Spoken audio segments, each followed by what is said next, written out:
It started on a brilliant, sunlit afternoon in Stonebrook, Colorado, the kind of day that invites families to picnic, joggers to pound the trails, and children to chase each other across lush grass. A serene park in the middle of town buzzed with life, yet felt peaceful all at once. Ava Jacobs, a respected attorney known for her fierce dedication to justice, had retreated to a quiet bench near a glimmering pond. She was trying to steal a few minutes of solitude, immersed in a thick book that provided a welcome escape from her demanding schedule. Suddenly, the peace shattered. An unmistakable screech of tires cut through the laughter and chatter of park visitors. A patrol car edged onto the curb, snapping more than a few heads in its direction. Two police officers, Officer Miller and Officer Ramirez, stepped out. Their stares were intense, zeroing in on Ava as if they had already made up their minds. When Officer Miller called out, "Ma'am, could we speak with you for a moment?" his tone bristled with suspicion rather than courtesy. Ava, maintaining a calm she had honed in many a courtroom, closed her book and nodded. The officers approached, rattling off questions about suspicious activity in the area. Confusion flickered in Ava's eyes. Her only activity was reading a hardcover novel in a public park, after all. Nevertheless, Officer Ramirez demanded her identification. Ava's pulse sped up. She could sense that reason wouldn't factor into this encounter. But with collected poise, she produced her ID, hoping it would quell whatever unfounded suspicion they harbored. Instead of taking the license and moving on, they lingered, peppering Ava with more questions. Did she always carry books around? Was she loitering or expecting someone? A small crowd gathered nearby, some openly recording with their phones. Despite her annoyance and growing outrage, Ava refused to lose her composure. "I'd like to know why I'm being questioned like this," she said, her voice steady. Their response was to loom closer, as though her calmness was an affront. Then the situation took the turn Ava dreaded. Officer Miller grabbed her arm, declaring, "You're resisting," even though she hadn't moved an inch. A chorus of murmurs rippled through the onlookers. Someone shouted, "She's not doing anything," but the officers paid no mind, clicking handcuffs around her wrists. Ava felt humiliation burn her cheeks. She was led to the patrol car amid a sea of stunned faces, and a young woman in the crowd managed to lock eyes with Ava, phone raised, silently documenting this unsettling display. The ride to the station was excruciatingly quiet. Ava's reflection in the car window stared back at her, the steel cuffs biting her wrists. She had spent countless hours in courtrooms defending the rights of others, only to find herself in a place she never expected, on the receiving end of a deeply flawed system. At the station, she endured a booking process designed to strip away every last shred of dignity: the fingerprinting, the terse instructions, the mugshot. One officer even sneered, "Enjoy your stay," as they locked her in a holding cell bathed in harsh fluorescent light. Hours later, a younger officer approached, clipboard in hand, and informed Ava she'd been charged with resisting arrest and obstructing a peace officer. As an attorney, she recognized just how flimsy those accusations were. Yet she also understood how easily such charges could stick if wielded against someone without resources. Anger simmered inside her, but she channeled it into resolve. After eventually posting bail, she stepped into the cool night air where her friend and colleague Naomi waited. "Are you all right?" Naomi asked, voice tinged with relief. Ava simply replied, "I'm fine," though the way her hands trembled told another story. It was more than personal indignation. This was about a deeper injustice, one she'd fight until the last breath. Later that night, Ava couldn't sleep. She sat at her dining table, surrounded by legal pads, pen in hand. Her mind was a whirl with strategy. She would file a civil rights lawsuit against the department, the officers, and anyone else complicit in this outright violation of her liberties. She knew the path ahead would be difficult. People in power seldom admitted wrongdoings, but she had faced down formidable opponents in court before and refused to let fear stop her now. In the following weeks, word of her arrest spread like wildfire, largely thanks to footage captured by bystanders. Online platforms lit up with outrage. People from all corners sent messages of solidarity, many sharing stories of their own disturbing encounters with law enforcement. The groundswell of support emboldened Ava. She wasn't merely looking for personal retribution. She wanted to shine a glaring spotlight on an entire system that too often looked the other way when officers crossed the line. Her law firm initially wavered, worried the lawsuit might damage their professional reputation. But Ava was unyielding. "If we can't stand up for justice now, when will we?" she asked in a firm yet composed tone. Her superiors saw she wasn't going to abandon the fight. Gradually, a few colleagues aligned with her mission and contributed to building a strong legal case. Meanwhile, the emotional toll proved relentless. Night after night, she lay awake, hearing the echo of the officers' voices, remembering how suddenly her calm afternoon had been ripped away. Ava pressed on, fueled by a sense of righteous anger, but she balanced it with a clear-eyed understanding that the legal system moves slowly, and often grudgingly, toward change. Community support became her backbone. Locals rallied around her, organizing town hall discussions and demanding increased accountability measures. Ava found her phone buzzing constantly with reporters wanting interviews. She declined most of them. She intended to let her legal arguments do the talking, rather than turning her plight into a sensational media story. Still, the public's ongoing involvement reinvigorated her in quieter moments, reminding her that she wasn't alone in this confrontation. Just when she believed she could anticipate each obstacle, life tossed her an unexpected twist. It started as a phone call from one of her attorney partners. "Ava, you won't believe this," he said, sounding half stunned, half amused. "Those same two officers, Miller and Ramirez, are facing a separate misconduct hearing, and you're assigned as the judge." Ava nearly dropped her pen. The irony was staggering. She had sued them for violating her rights, and now she'd be the one presiding over a different case that could decide their careers. She wondered if she should recuse herself, but the rules didn't necessitate it for an unrelated case. Was this her moment of retribution? Part of her seethed at the notion of them receiving any leniency. But the larger part, the jurist trained to uphold the law fairly, insisted on impartiality. She swore to handle their hearing with the same fairness she demanded for herself.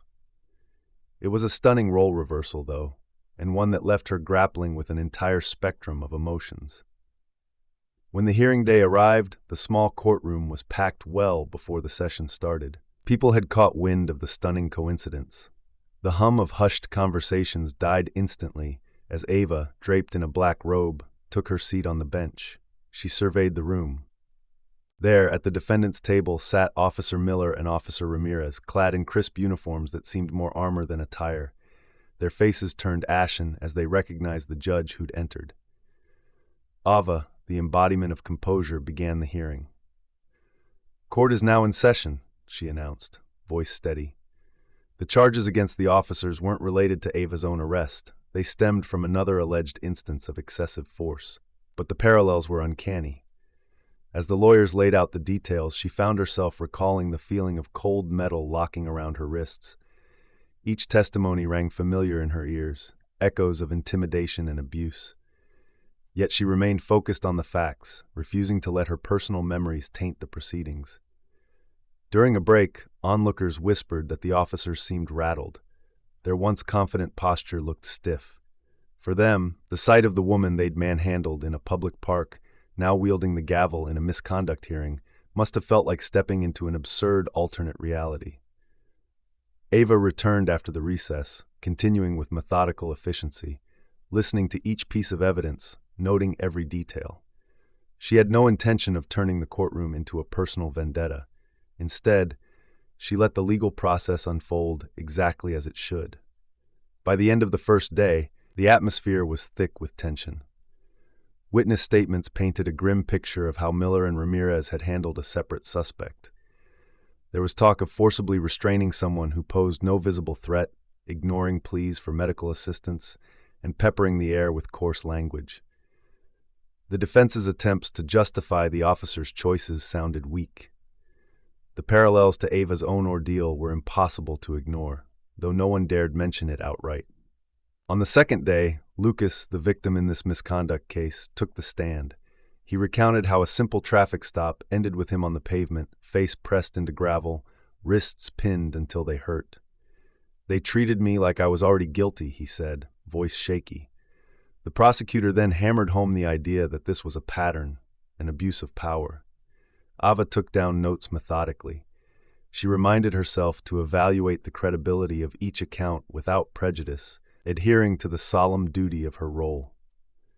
When the time came for the officers to testify, they shuffled to the stand with starkly different demeanors than when they'd confronted Ava in the park. Officer Ramirez tried to sound confident, but every glance at the bench seemed to drain color from his face. Officer Miller stammered through questions about whether he followed department protocol. Each response felt like a half measure designed to dodge responsibility.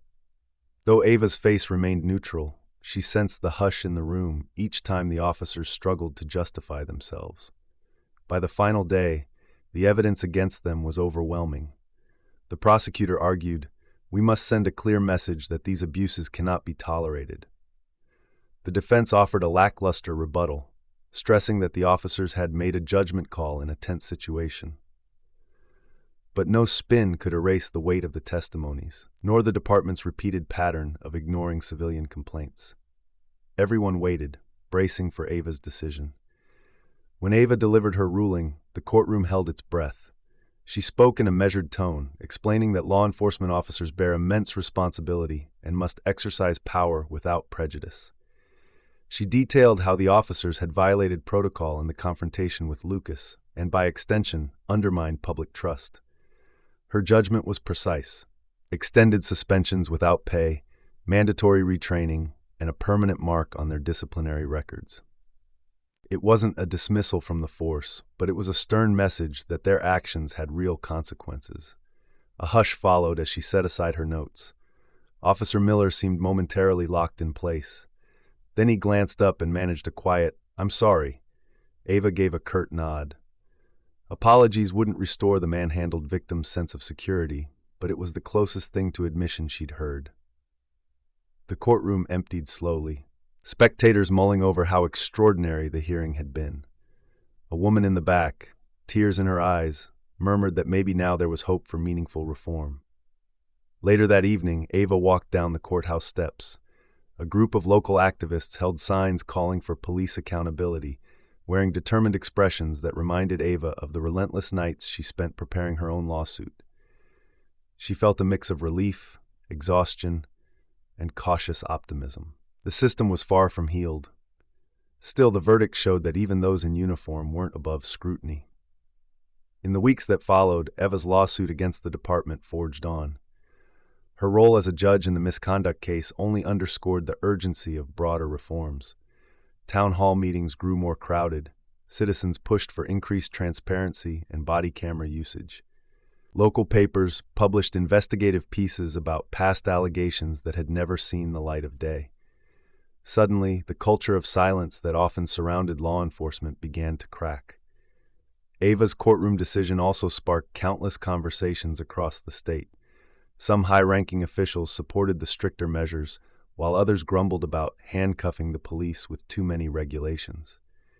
Ava welcomed the debate. Real change, she knew, was never neat or easy.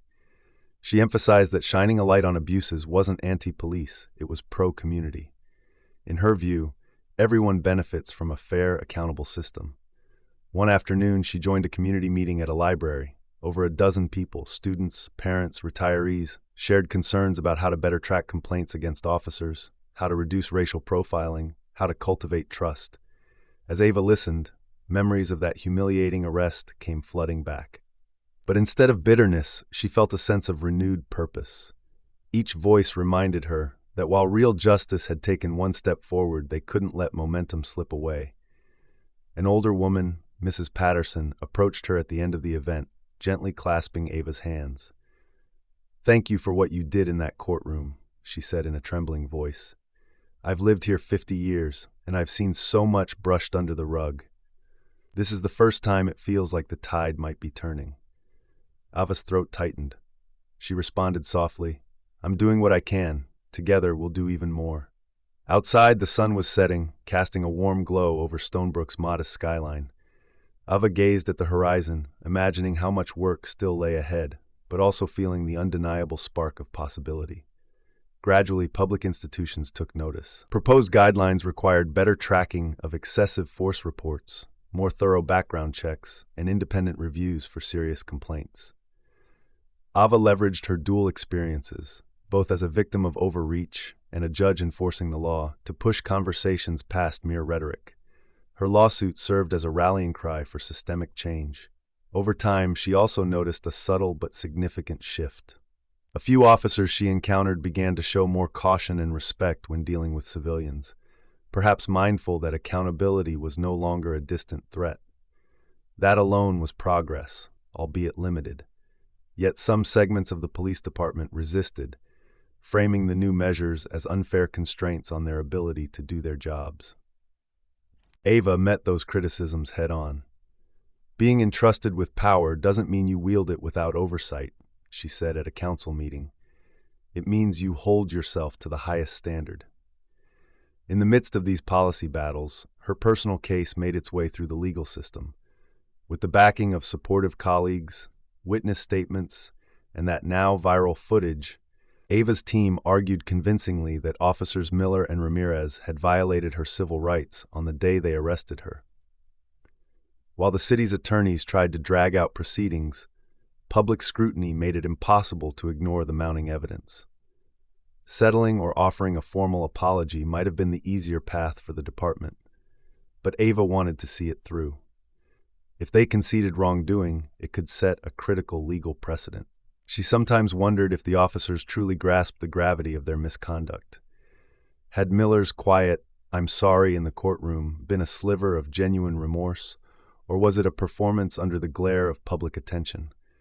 Regardless, her focus was on the bigger picture, the chain of systemic failures that allowed these incidents to happen in the first place. The day a settlement offer finally came, Ava reviewed it carefully. It included financial compensation and a pledge from the department to adopt additional reforms. She pored over every word, consulting her allies and the community groups that had rallied behind her. A settlement would be a victory, but only if it guaranteed follow-through on structural changes. Ultimately, she agreed to accept it, provided the department's accountability measures were binding and transparent. Though far from a perfect solution, it was a real move toward progress. News outlets seized on the story. Attorney arrested by police turned judge secures landmark settlement. From coast to coast, people debated its implications. Some saw it as a watershed moment that might inspire others to fight back. Others dismissed it as a fleeting headline, predicting that old patterns would quickly return. Ava acknowledged these mixed reactions, but refused to let cynicism win out. In the aftermath, she remained in close contact with community leaders, law enforcement reform experts, and residents eager for tangible results. Working groups formed to track how well the new policies were being implemented. A few members of the force even reached out privately, agreeing that accountability was long overdue. Slowly, Stonebrook's climate began to shift. That's not to say it became a perfect model overnight. Far from it. The road to real, lasting reform is always winding and fraught with setbacks. But a glimmer of trust began to flicker in neighborhoods where distrust had been deeply rooted. Ava saw it in small exchanges, an officer stopping to chat with residents instead of merely patrolling, a police union rep openly discussing how to handle complaints more transparently. Incremental steps, but steps forward nonetheless. One breezy afternoon, as she headed to her car after a legal seminar, Ava spotted Naomi waiting. "You have a moment to breathe?" Naomi teased, passing her a coffee. Ava smiled, remembering the day Naomi drove her home from the station. "We've come a long way," Ava said, "but we both know there's so much more to do." Naomi agreed, adding that the fight had inspired countless locals, especially young people, to be more engaged with civic issues. To Ava, that was perhaps the greatest triumph, fostering a generation unafraid to question authority and seek justice. In time, Ava resumed her usual court docket, presiding over a diverse range of cases. Each time she donned the black robe, she felt the weight of her recent experiences, yet it also infused her judgments with deeper empathy. She strove to administer rulings that balanced the strict letter of the law with the recognition that every defendant, every plaintiff, was a human being behind the legal jargon. Reflections of that fateful day in the park still surfaced in her mind. The warm breeze on her face, the heavy thud of the officer's footsteps, the crowd's stunned murmurs. The memory hurt, but it also reminded her of how easily anyone can be singled out for suspicion if biases go unchecked. For Ava, the best response was to remain an unflinching advocate for fairness. On another evening, she spoke to a packed auditorium at the local college. The event was about the intersection of law and civil rights. She shared her journey, careful not to turn it into a personal sob story, but as an example of why every individual's rights matter. The students listened in rapt attention. Their questions afterward revealed a generation increasingly unwilling to accept excuses for abuses of power. Ava left feeling hopeful, as though the seeds of the future had taken root in that room. When her personal lawsuit finally concluded, she stood on the steps of the courthouse where she had once delivered a verdict for the same officers who arrested her. A group of reporters jostled to capture her statement. Cameras flashed. "I appreciate everyone's support," she began, pausing to choose her words carefully. "This isn't just my victory. It's a collective step toward a system that values accountability. But we can't let a single case be the end. We have to keep pushing until fair treatment is the norm, not the exception."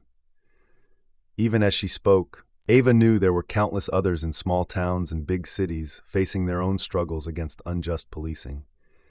Yet every shift in public consciousness, every conversation sparked, and every policy reformed became part of a larger tapestry moving society forward. The crowd dispersed, and she spotted the same determined expressions she'd seen on activists months ago. Some offered encouraging words, others simply nodded in admiration. It was clear that the stand she had taken continued to reverberate. In the days that followed, she returned to her legal practice and her role as a judge, always balancing the scales between impartiality and the moral obligation to do what is right. Her name sometimes popped up on social media feeds discussing the bigger movement for police reform. Occasionally, she'd catch segments on the local news referencing the Jacobs case as a landmark. Each mention reminded her how far she'd come from that afternoon on the park bench. Despite the battles won, Ava understood that systemic change is a marathon, not a sprint. She encouraged her fellow attorneys to remain vigilant. She pressed lawmakers to strengthen regulations. She met regularly with community leaders to ensure that promises of reform didn't drift into neglect. And she found renewed purpose in every story shared by the people who wrote to her, saying they felt empowered to speak up because she had. Standing once more on the courthouse steps, Ava thought about how her situation could have ended differently. Without video evidence, a supportive network, and her own legal knowledge, she might have been just another statistic. The notion drove her to push even harder for a future where justice didn't hinge on luck or privilege. A swirl of autumn leaves danced at her feet, as if encouraging her onward. Her story caught the attention of national audiences, and at times she was invited to speak in other cities about the importance of judicial independence and community oversight. Each trip brought her face to face with people who experienced eerily similar encounters. Men and women, young and old, carrying the scars, physical or emotional, of unwarranted force. In these conversations, she found kinship and discovered how universal the demand for fairness truly is. Through it all, Ava maintained her characteristic grace and steadfast commitment. She had lived the ordeal from both sides, defendant and judge, victim and enforcer of the law. And that dual perspective shaped every decision, every ruling, every piece of advice she offered to aspiring young lawyers. The road to change might be riddled with setbacks, but each small triumph fueled the next step. As time went on, she continued to hear from neighbors, colleagues, and strangers alike. Many expressed gratitude for her courage. Some saw her as proof that one person could help ignite a movement. She often reminded them that real change is collaborative, requiring countless voices raised in unison. Still, she acknowledged that sometimes it only takes one spark to start a fire. Before long, new data showed a slight but notable decrease in reported incidents of excessive force in the Stonebrook Police Department. A community oversight board was formed to address complaints more transparently. Certain local officials grumbled that it was overreach, but Ava and her allies insisted that accountability would benefit everyone in the long run. On a brisk morning, she found herself back in that same park. Gone were the bruises on her wrists, replaced by the lingering memory of how a simple afternoon of reading was shattered by prejudice. She settled onto a bench, the same spot perhaps, and reflected on the journey. The pond still sparkled under the sun, children giggled, joggers passed by with easy smiles. Life carried on in beautiful normalcy. A young woman recognized her and approached cautiously, offering a few words of thanks for what she'd done. Ava smiled, touched that her story continued to resonate, but rather than dwell on her personal role, she gently reminded the woman, "All of us have the power to keep institutions accountable. Speak up, stay informed, and don't stop pushing for change." That night, as Ava prepared for another busy day in court, she typed up a brief update for her supporters online. She reminded them that justice isn't a single event, but a continuous effort to uphold what's right. She encouraged everyone to remain engaged, attend town halls, communicate with their local representatives, and stand firm when they see wrongdoing. Her concluding words captured the essence of her journey. Our voices matter, our actions matter, and together we can shape a future where moments like mine become impossible. If you believe in the power of persistent advocacy and real accountability, consider staying connected and spreading stories like Ava's. Every share, every discussion, and every public demand for fairness adds momentum to the larger fight. Society only moves forward when enough people decide they won't accept the status quo. Let's keep shining light on every corner where injustice tries to hide, because progress might be slow, but when we stand together, it becomes inevitable.